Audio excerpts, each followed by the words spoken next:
Alright, guys. Jagan, chapter 128.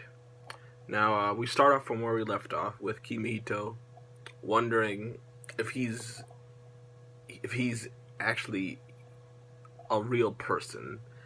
And that is also, like I said in the last one, that's a legitimate question for him.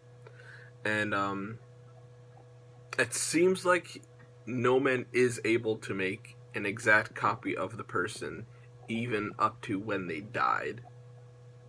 And that is definitely interesting, that no man's power is that powerful. And it may have also been because of his son as we see at the end during this chapter and at the end, that his son was infected with a frenzied frog. But yeah, and we see basically that Mikazuchi and his son's backstory.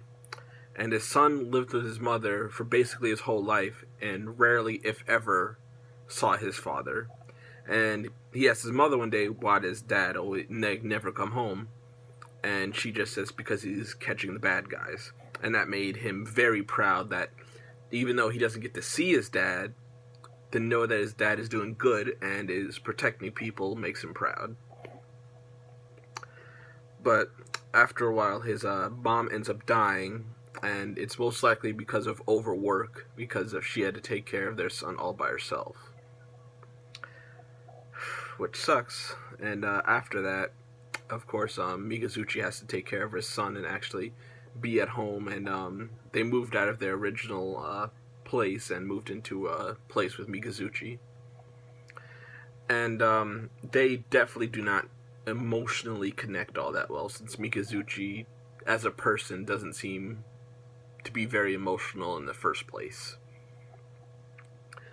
Now,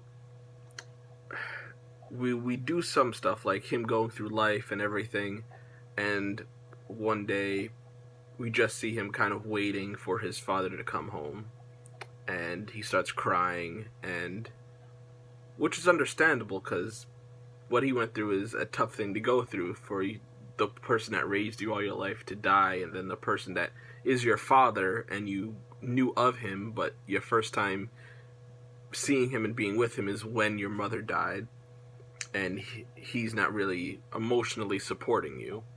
So it makes sense how emotional he's getting. And as that happened, we see a frenzied frog infect him.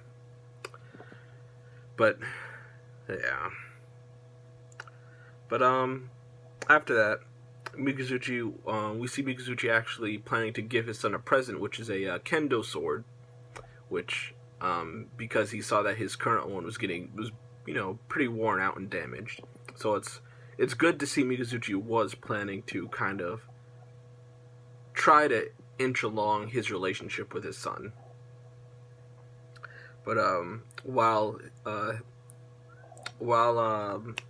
Kimihito was walking home from school, he sees a half-fractured human actually destroying a store, and he basically is thinking, I want to be like my dad. I want to beat and catch the bad guys. And then we cut away, and Mikazuchi's called to where his son is, and we can kind of guess what's going to happen next. And I do have some comments, but like for example, the half-fractured human, he looks fully fractured. I don't know why they're calling it half-fractured human, because this guy does not look half-fractured at all, at least to me. He looks fully fractured, that he's not in control of himself, that he fully gave in to his desires.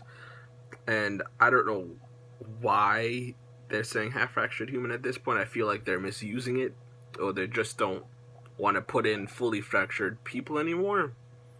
It's a little strange to me.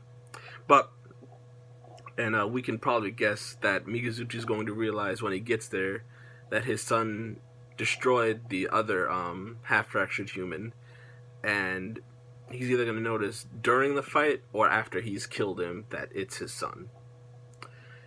So that's going to be interesting to see what's going to happen next chapter.